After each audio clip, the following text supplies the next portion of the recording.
Hello दोस्तों, next question है problem 6.8। इसमें कह रहा है assuming the water vapour to be a perfect gas. ठीक है, calculate the internal energy change when 1 mole of water at 100 degree celsius and 1 bar pressure is converted to ice at 0 degree celsius. ठीक है, the enthalpy of fusion of ice is 6 kilojoule per mole. The heat capacity of water is 4.2 joule per gram सेंटीग्रेटेड। ठीक है, तो दोस्तों सबसे पहले तो ये क्वेश्चन क्या कह रहा है, इसकी भावनाओं को समझो। क्लियर? ठीक है, तो देखो सपोज करो ये कोई आइस है। क्या है? आइस है। और कितने डिग्री सेल्सियस पे है? -10 डिग्री सेल्सियस पे। ठीक है, देखो वाटर में साइकिल जब हीट अप करते हैं तो क्या होता है वो बताता हूं पहले तो सबसे पहले। ठीक है, तो देखो आप खुद ही बताओगे आंसर की क्या कैसे आएगा। ठीक है, तो देखो ये क्या है, -10 डिग्री पे आइस है। समझ में आया? ठीक है, तो अब अगर मैं इसको हीटअप करूंगा, क्या करूंगा? हीटअप करूंगा तो इसका टेम्परेचर इंक्रीज होगा। और टेम्परेचर इंक्रीज होगा तो क्या होगा, जैसे -10 डिग्री से -9 डिग्री, -8 डिग्री, -7 डिग्री और 0 डिग्री पे आएगा। कहां पे आएगा? 0 डिग्री पे आएगा। क्लियर? अगर मैं फिर और हीटअप करूंगा तो टेम्परेचर चेंज नहीं होगा। क्या होगा? टेम्परेचर चेंज नहीं होगा, मतलब फेज चेंज होने लग जाएगा। मतलब आइस टू किस में होने लग जाएगा? लिक्विड में होने लग जाएगा। और इस प्रोसेस को क्या बोलते हैं बताओ? Fusion process. ठीक है, तो 0 डिग्री सेल्सियस आइस से वाटर में कन्वर्ट करने के लिए, 0 डिग्री सेल्सियस आइस को वाटर में कन्वर्टेड करने के लिए, ठीक है, और वाटर में कितने? 0 डिग्री सेल्सियस पे कन्वर्ट करने के लिए जो हीट रिक्वायर्ड होती है उसको कहते हैं heat of fusion of water. ठीक है, और एट 1 atm पे जो हीट जो रिक्वायर्ड होगी ना वो कितनी होगी? 333.7 किलो जूल पर केजी। मतलब 1 किलो घर में आइस लेना। समझ में आया? और 1 atm प्रेशर तो है। ठीक है, तो उसको अगर आप लिक्विड में 0 डिग्री सेल्सियस में कन्वर्ट करना चाहोगे ना तो उसको आपको कितनी हीट रिक्वायर्ड होगी? 333.7 किलो जूल। मेरी बात समझ में आ गई? अब आओ, और अगर 1 मोल, अगर आपके पास में 1 मोल आइस है, 1 मोल कितनी होती है? 18 ग्राम। तो 18 ग्राम आइस को लिक्विड में चेंज करने, फेज चेंज करने, लिक्विड में 0 डिग्री सेल्सियस पे कन्वर्ट करने के लिए आपको कितनी रिक्वायर्ड होगी? 6 किलो जूल। मेरी बात समझ में आ गई? ठीक है ना?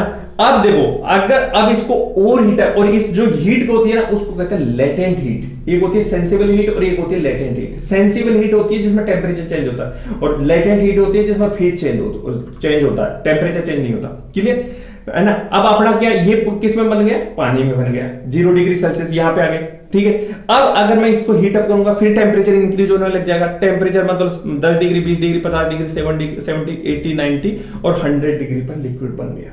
क्लियर? अगर मैं फिर हीट अप करूंगा तो फिर टेम्परेचर चेंज नहीं होगा, फेज चेंज होने लग जाएगा, मतलब लिक्विड कन्वर्टेड इनटू वेपर। ठीक है, और इस प्रोसेस को क्या कहते हैं? वेपोराइजेशन। क्या समझ में आ गया? ठीक है, तो अब मैं आपसे पूछूं कि मेरे पास हमें 100 डिग्री सेल्सियस पे लिक्विड है और इसको 100 डिग्री सेल्सियस पे वेपर में कन्वर्ट करना है तो कितनी हीट रिक्वायर्ड होगी? तो आप बोलोगे sir enthalpy of vaporisation of water eight 1 atm पे 2256.5 किलो जूल पर केजी होती है। मतलब 1 केजी को अगर आप 100 डिग्री सेल्सियस पे लिक्विड है और वेपर में कन्वर्ट करना चाहते हो तो 2256.5 किलो जूल हीट रिक्वायर्ड होगी।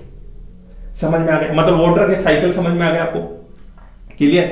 ठीक है, अब आओ क्वेश्चन पे। ठीक है, अब क्वेश्चन में क्या कर रहा है? Assuming water vapour to be perfect gas, calculate the internal energy change when 1 mole of water. क्या है? 1 मोल ऑफ वाटर, मतलब आपके पास में, और आपको सबको पता है 1 मोल ऑफ वाटर कितना होता है? सबको पता है 1 मोल ऑफ वाटर कितना है? 18 ग्राम। समझ में आया? और अब आपको क्या करना है, जो मैं ये बात कर रहा हूं ना वो कितने, इसको ये सपोज ये एज्यूम करो कि 18 ग्राम की बात करूंगा।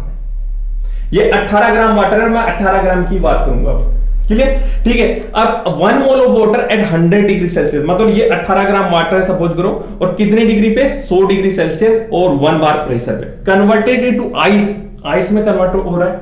कहां तक हो रहा है? देखो इसको करो 100 डिग्री। दोस्तों समझ में आ रहा है ना? 100 डिग्री सेल्सियस पे किस पे जा रहा है? आइस पे जा रहा है। अब मैं पूछूं कि आप बताओ प्रोसेस क्या है, तो आपको तुरंत बताना पड़ेगा। भाई मैंने समझाया, मतलब 100 डिग्री से पहले आएगा 0 डिग्री लिक्विड पे।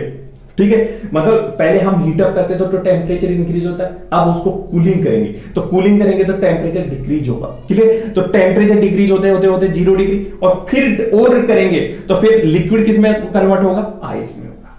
मेरी बात समझ में आ गई? ठीक है, अब आपको आपने मैंने यहां लिख रखा है कि 1 मोल ही है, ये 1 मोल ही है। ठीक है, तो लिक्विड से आइस में कन्वर्ट होने के लिए कितनी हीट रिक्वायर्ड होगी, वो हीट नहीं, यहां पे तो कूलिंग होगी।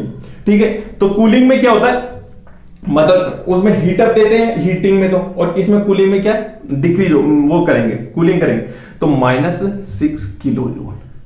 दोस्तों एनसीईआरटी में पर मोल भी लिख रखा है, लेकिन आपको पता है यहां पे मैंने 1 मोल के लिए ले रहे हैं। यहां पे ये भी देखो, क्वेश्चन भी देखो ना, किसके लिए पूछ रहा है, 1 मोल के लिए पूछ रहा है। तो डेल्टा H मान लो इसको, डेल्टा H ऑफ आइस से किसमें फ्यूजन वाली क्या हो रही है, सोलिडिफिकेशन की, 6 किलो जूल ही आएगा, मोल नहीं आएगा, क्योंकि 1 मोल है ना, 1 मोल के लिए निकाल रहे हैं, ये खुद ही कह रहा है कि 1 मोल के लिए निकालो। अगर 2 मोल के लिए निकालोगे तो कितना होगा, 12 होगा। मेरी बात समझ में आ रही है? तो यहां से यहां तक कितना चाहिए, आ गया आपका 6 किलो जूल हीट, वो सोलिडिफिकेशन, कूलिंग। ठीक है, और यहां से यहां आने के लिए कोई भी सेंसिबल हीट हो रही है, उसके लिए फॉर्मूला होता है Q = mc dt delta T। ठीक है, इसमें पुट करो, देखो मास C किस में दे रखा है, हाँ जूल ग्राम में दे रखा है। ठीक है, तो 1 मोल ऑफ वाटर में कितना होता है, 18 ग्राम, तो यहां 18 ग्राम, C कितना है 4.2 जूल ग्राम सेंटीग्रेड है, into temperature change delta T, कहां से कहां जा रहे हैं, देखो फाइनल 0 है, इनिशियल कितना है 100। तो Q = इसको सोल्व करना, देखो G से G कैंसिल, ये सेंटीग्रेड, C से C कैंसिल, तो ये जूल में आएगा, समझ में आया? ठीक है, तो इसको सोल्व करोगे तो आपके पास में देखो 4 पॉइंट ये ना ग्राम में कन्वर्ट हो गया और 100। ठीक है, तो इसको सोल्व करना है, सो हाँ, तो इसको 10 टू पावर -3 से और मल्टीप्लाई कर देना तो किलो जूल में आ जाएगा।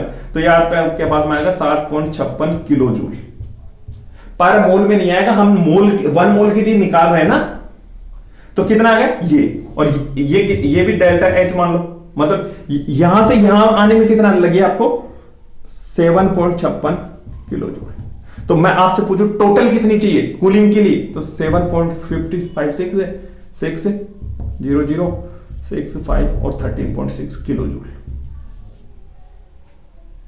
क्लियर, मतलब चेंज इन, देखो ये क्या हुआ, change in enthalpy, heat required नहीं, चेंज इन एंथैल्पी, मतलब देखो कूलिंग हीटिंग करते हैं ना तो एंथैल्पी इंक्रीज होती है, और कूलिंग करते हैं तो एंथैल्पी डिक्रीज होती है। तो माइनस यहां पे आएगा माइनस, देखो दोनों में माइनस है ना।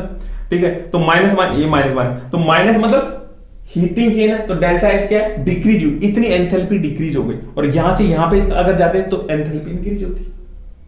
समझ में आया? अब आपको अगर यहां तक समझ में आ गया तो मैं इसको रब कर दूं,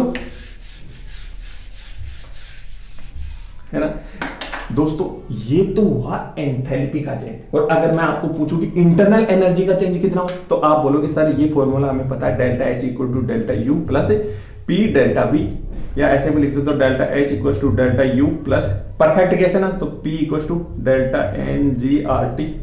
ठीक है, अब यहां पे देखो लिक्विड से सॉलिड में हो रहा है, लिक्विड से आइस में हो रहा है, है ना, तो वॉल्यूम का चेंज नहीं होता। अगर वेपर में होता ना तब ये आता। क्लियर? ठीक है, तो ये क्या होगा, ये 0 हो जाएगा। ठीक है, तो डेल्टा H लगभग डेल्टा U = कितना आ जाएगा, यही वाला 13.6 किलो जूल, ये डिक्रीज हो रही है। समझ में आया दोस्तों? ठीक है, किलो जूल आएगा, ध्यान रखना, पर मोल वगैरह नहीं आएगा, किलो जूल ही आएगा, मतलब इतनी इंटरनल एनर्जी का डिक्रीज हो रहा है किलो जूल। क्लियर? क्योंकि ये 1 मोल के लिए पूछ रहा है ना।